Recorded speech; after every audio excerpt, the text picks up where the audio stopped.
Maria Orbelina Cortez says she fled El Salvador after years of violent spousal abuse. I will always feel guilty, always. She blames herself for not leaving sooner, her regret visible in the form of a scar on her 3-year-old son's head. One morning when I was making breakfast for the children, he hit me and with one blow knocked me against the stove and a saucepan on there exploded. The saucepan was on fire and it fell on my child. My older child grabbed the pan so it would not continue to drop more oil on him. After months of planning in secret, Orbelina took her son Julio and his 2 older brothers north without telling her husband. My goal is to work and see my children grow, watch them forget everything that was done to them.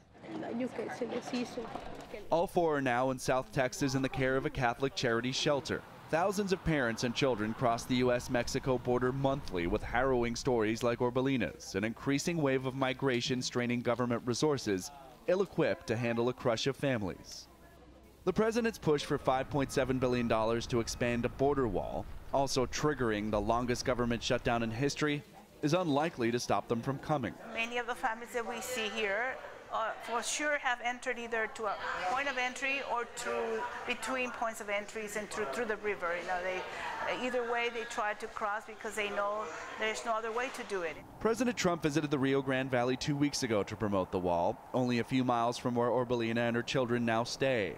His administration is already preparing to build 33 miles of wall next month. Most of that construction will follow flood control levees, leaving a significant chunk of land exposed to the Rio Grande River, the river dividing the U.S. and Mexico. That means people still can cross the river, make it to American soil, and request asylum. Some wait at ports of entry like Orbelina did, 2 days in her case, but others wait longer, weeks or months.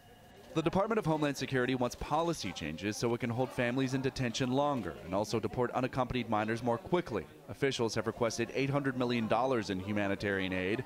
The Trump administration claims many asylum seekers make illegitimate cases. Immigration courts denied about 65% of asylum cases last year. Yes, it is important that we secure our borders, that we keep our country safe from criminals, but he needs to meet the families that are not criminals. He needs to meet the children and the great number of families that are here asking for protection. As for Orbelina, she hopes to divorce her husband and move her family to Los Angeles to be with her parents. I know they have moments when they suffer because they do not have the love of a father. But her dreams of safety may only be fleeting should the federal government deny her asylum claims. John Moan, Associated Press, McAllen, Texas.